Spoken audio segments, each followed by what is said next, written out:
A 2 News investigation uncovers one Green Country school district is spending hundreds of thousands of taxpayer dollars. Not in the classroom, on lobbying. And during these tough times, we find out if it's worth it.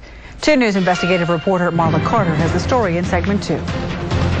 The teacher talks. One lesson in education these days is budgeting. Over the past 3 years, the state has cut out of our budget $5,500,000. It's caused layoffs and increased class sizes in districts across the state.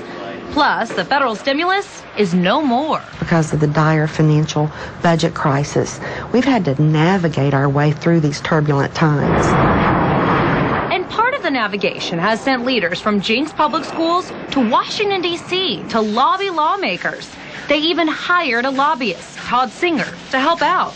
You can send emails, you can talk by phone, but the most effective negotiations is face-to-face. But FaceTime can be expensive. The district spent $650,000 over 3 years on lobbying. But the district says they're getting a lot out of it, like the Chinese Immersion program, where students start learning Chinese in elementary school. And they're hoping to get federal funds to further the district's new math and science building.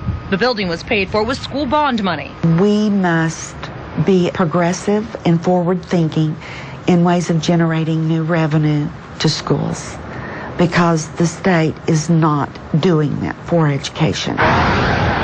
From 2007 to 2010, the public schools spent $170,000 on lobbying and also hired its own lobbyist, but hasn't spent money on lobbying this year. The district received $12 million for magnet programs. To me, it's the ability to leverage our dollars, because if we can make a small investment in a lobbying effort that pays off for the district and pays off for those kids in the classroom multiple times, I think that's a good investment. It's a good return on our dollar. And it's happening more across the country. Our partners at Scripps Howard News Service found that despite the tough economy, lobbying has increased over the past decade, with government and public education institutions spending more than $1.2 billion in public money on it. The Sunlight Foundation, a government watchdog group, questions whether lobbying is really that helpful. The question is, are the lawmakers doing this because the institution really needs the money or deserves the money or is the best situated to get that money? Or are they doing it because, here's a supporter, here's people who are going to vote for me, here's people who are going to contribute to my campaigns? And in some cases, we found that's just what happens. The Senate will come to order. As part of our investigation, we discovered the lobbyist Jenks hired, Todd Singer, contributed to the campaign of Congressman John Sullivan from 2002 to 2008. Singer gave $5,000 to Sullivan's campaign. A spokesperson from Sullivan's office says the congressman and Singer have been friends for years, and his past contributions are in no way a conflict of interest. Sullivan's office declined an on-camera interview. Singer also gave $500 to Senator Jim Inhofe. While Jenks leaders say lobbying brings in millions they wouldn't have, the economy has forced them to cut back. Although we do have a federal lobbyist, I will tell you that that's been one of our budget cuts this upcoming fiscal year. So we have negotiated a lesser fee.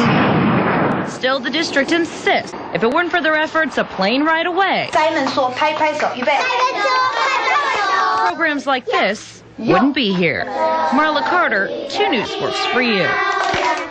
We talked to Todd Singer this afternoon, and he said that a majority of funding that Jenks received was through the Department of Education and didn't even involve Congressman Sullivan. He also says his family has been friends with the Sullivans for 3 decades.